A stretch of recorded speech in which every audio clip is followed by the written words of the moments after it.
एक गांव में धनीराम नाम का एक साहूकार रहता था। वह गांव में गरीब और जरूरतमंद लोगों को ब्याज पर पैसा देता था।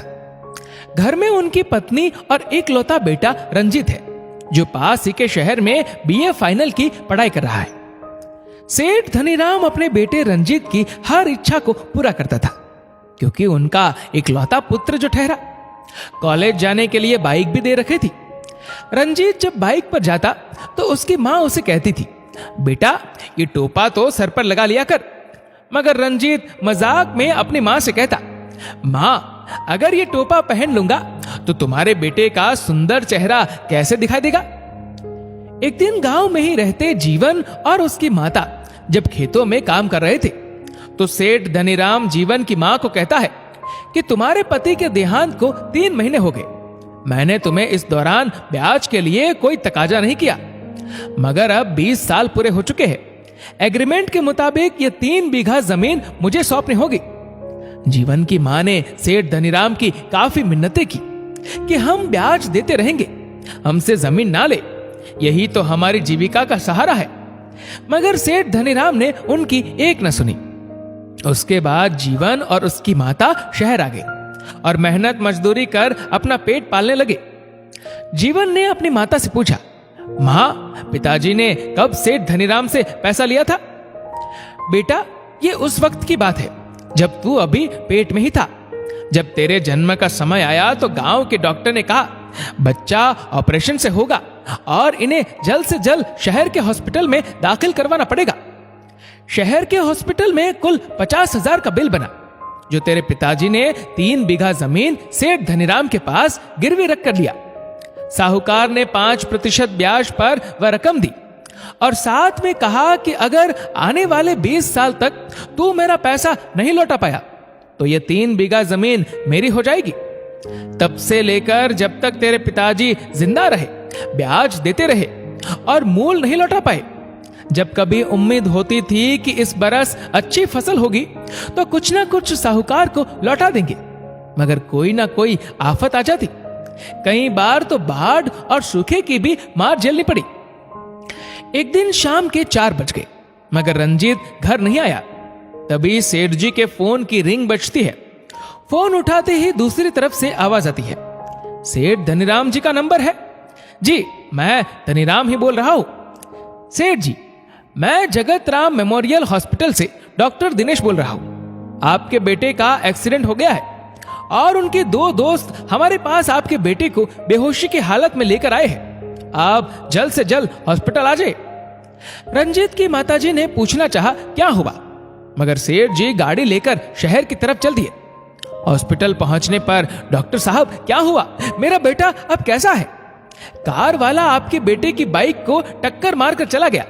सर पर और शरीर के कई हिस्सों में काफी चोटें आई है। खून काफी बह चुका है, ब्लड की जरूरत है।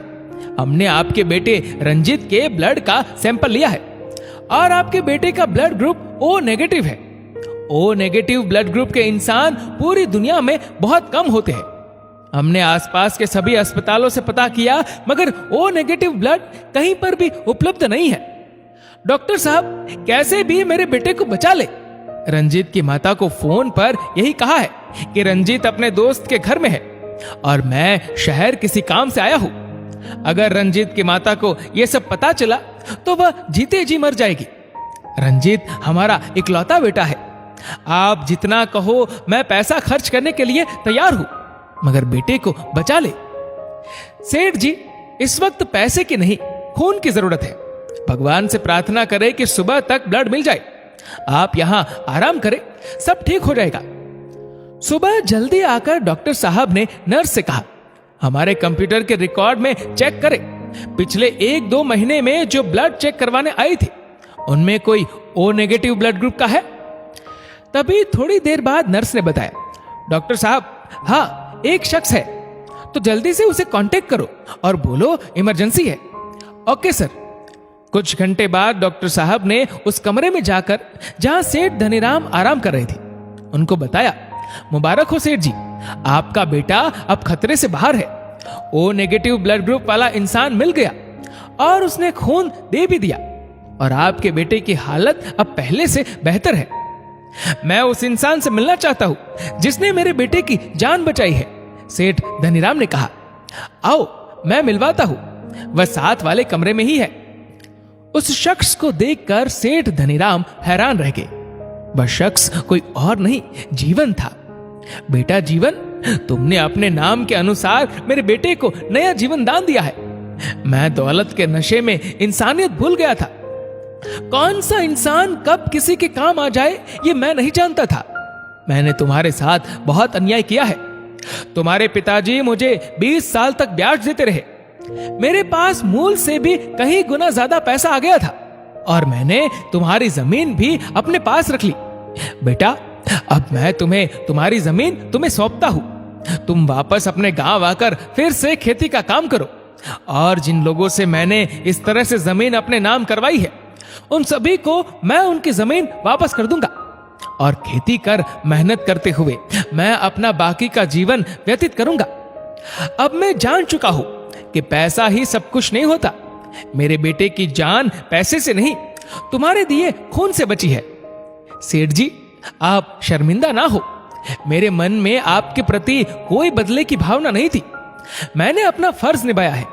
अगर मेरे दिए खून से किसी की जान बचती है तो मैं अपने आप को भाग्यशाली मानता हूं। खून दान तो महादान होता है। कुछ दिनों बाद जीवन अपनी माता के साथ फिर से अपने गांव वापस आ गया और फिर से अपनी जमीन पर खेती करने लगा।